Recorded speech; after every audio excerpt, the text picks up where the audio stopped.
Hi friends, నమస్తే. Welcome back to our channel. ఈరోజు మన వీడియోలో మష్రూమ్ బిర్యానీని చాలా సింపుల్గా ఎలా తయారు చేసుకోవాలో చూసేయండి. ముందుగా 1 ప్యాకెట్ మష్రూమ్ తీసుకుంటున్నాను. వీటిని ఒక 2-3 సార్లు శుభ్రంగా కడిగి తీసుకోవాలి.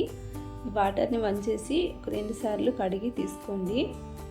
తర్వాత కొంచెం వాటర్ని వేసుకుని సాల్ట్ వేసి ఒక 2-3 నిమిషాల పాటు నాననివ్వండి. ఒక 2-3 నిమిషాల తర్వాత వీటిని ఒక్కొక్కటిగా తీసుకుని ఈ విధంగా పై పొట్టు మొత్తం తీసేసి క్లీన్ చేసుకుంటున్నాను. అన్ని మష్రూమ్ని కూడా ఇదే విధంగా క్లీన్ చేసుకుని ఒక ప్లేట్లో తీసుకోండి. వీటిని కట్ చేసి తీసుకుంటున్నాను. ఒక మష్రూమ్ని 2 భాగాలుగా చేసి తీసుకున్నాను. వీటిని ఒక పక్కన పెట్టేసుకోండి. తర్వాత ఇక్కడ 2 స్పూన్ల ఆయిల్ వేసుకుని ఒక 5-6 పచ్చిమిర్చి వేసుకుంటున్నాను. ఇందులోనే కొంచెం పుదీనా, కొంచెం కొత్తిమీరని వేసుకుని ఫ్రై చేసుకోండి. ఇవి ఒక 30% ఫ్రై అయితే సరిపోతుంది, మరి ఎక్కువగా ఫ్రై చేసుకోకండి. ఈ విధంగా ఫ్రై అయిన తర్వాత స్టవ్ ఆఫ్ చేసేసుకుని కొద్దిగా చల్లారిన తర్వాత ఒక మిక్సీ జార్లో తీసుకుంటున్నాను. కొంచెం వాటర్ని వేసుకుని స్మూత్ పేస్ట్లా ఈ మసాలాను గ్రైండ్ చేసి తీసుకోండి. తర్వాత స్టవ్ పైన కుక్కర్ పెట్టుకుని ఇక్కడ 3 టీ స్పూన్స్ ఆయిల్ వేసుకుంటున్నాను. ఇందులోనే 1/4 టీ స్పూన్ సోంపు, 1 స్టార్ పువ్వు వేసుకుంటున్నాను. అలాగే కొంచెం కస్తూరి మెంతి వేసుకుని 2 బిర్యానీ ఆకులు వేసుకుని ఫ్రై చేసుకోండి. తర్వాత కట్ చేసుకున్న ఉల్లిపాయ ముక్కల్ని వేసుకుని ఉల్లిపాయ ఫ్రై అయ్యేంత వరకు ఫ్రై చేసుకోవాలి. ఉల్లిపాయ ఈ విధంగా మగ్గిన తర్వాత ఇందులోనే 1 టీ స్పూన్ అల్లం వెల్లుల్లి పేస్ట్ వేసుకోవాలి.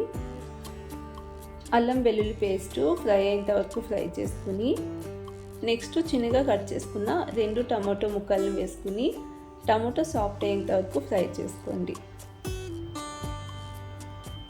సాల్ట్ వేసుకుంటున్నాను.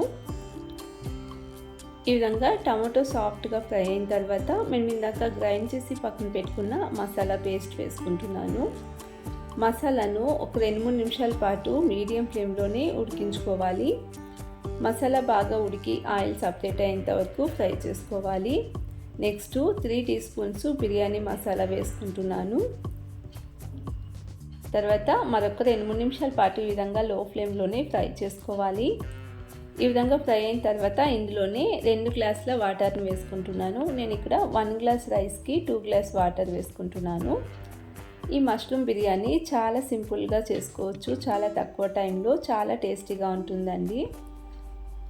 ఇప్పుడు ఎసురు మరుగుతూ ఉన్నప్పుడు కట్ చేసి పక్కన పెట్టుకున్న మష్రూమ్ వేసుకుని ఒక 2-3 నిమిషాల పాటు ఉడకనివ్వండి. ఇలా 2 నిమిషాలు వదిలేస్తే మష్రూమ్కి కొంచెం సాల్ట్ మసాలా పీల్చుకుంటుంది. అలాగే వెంటనే 1 గ్లాస్ రైస్ వేసుకుంటున్నాను. రైస్ నేను ఇక్కడ నానబెట్టుకోలేదు, అప్పటికప్పుడు కడిగి వేసేసుకోండి. నేను 1 గ్లాస్ రైస్ వేసుకుంటున్నాను. మిక్స్ చేసుకుని సాల్ట్ ఒకసారి చెక్ చేసుకుని కావాలంటే వేసుకుని కుక్కర్ మూత పెట్టి 2 విజిల్ రానివ్వండి. 2 విజిల్ వచ్చిన తర్వాత కుక్కర్ ప్రెషర్ నార్మల్గా పోయిన తర్వాత ఓపెన్ చేసుకోవాలి.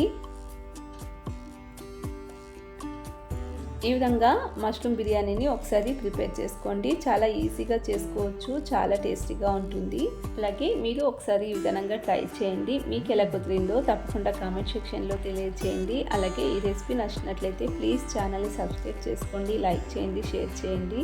మన ఛానల్లో అన్నీ చాలా ఈజీగా చేసుకునే రెసిపీస్ ఉంటాయి. చాలా తక్కువ ఇంగ్రీడియంట్స్తో చాలా తక్కువ టైంలో వంట రాని వాళ్ళు కూడా చేయొచ్చు, అంత ఈజీగా ఉంటాయి. ఇలాంటి వీడియోస్ కోసం ప్లీజ్ ఛానల్ని సబ్స్క్రైబ్ చేసుకోండి.